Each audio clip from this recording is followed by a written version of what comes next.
This is ANN News Brief. Good afternoon, I'm Lucy Adeyemi.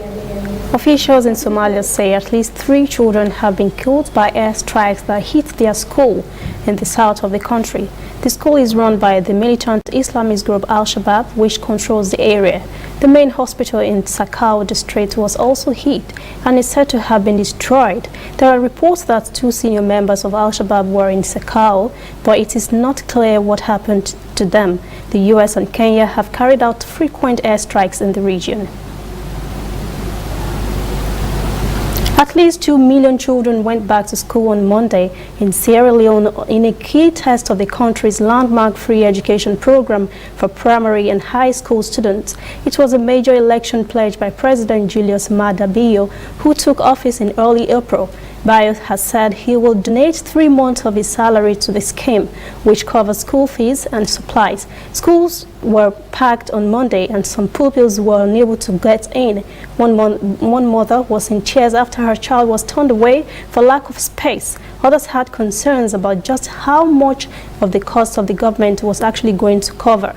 Sierra Leone is trying to recover from social and economic fallout from a long civil war and from the recent Ebola outbreak, which has killed 4,000 people between 2014 and 2016. Its economy remains fragile and corruption is widespread.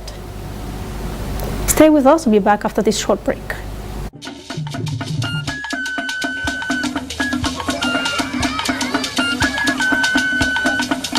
Are you sure you want to do this? Adam, go and bring us your husband. Okay, hello baby.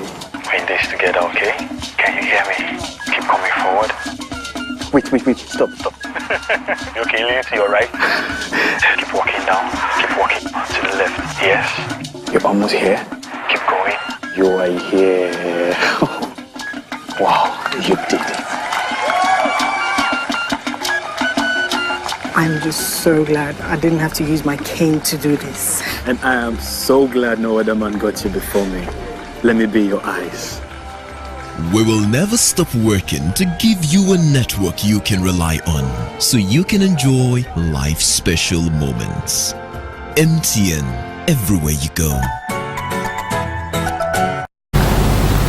Togo's national poll body said on Tuesday the country will hold legislative and local elections in December, as well as a referendum on constitutional reforms. The country is ruled by Africa's longest-serving political dynasty and is rocked by months of anti-regime protest. Since September last year, hundreds of thousands of people across Togo have staged demonstrations calling for the resignation of President Faure Gnassingbé, who took power in 2005 after the death of his father, who had ruled for 38 years. The opposition is demanding a return to the 1992 constitution, which calls for a 2-term limit for president, effective retroactively, so Gnassingbé could not be a candidate in the next poll in 2020. Well, good luck to that. That's ANN News Brief. Thanks for watching. For details on these and other stories, visit our website, annafrica.net. Also join the conversation on Facebook, facebook.com/ANN Africa TV, Instagram and Twitter at ANN Africa TV.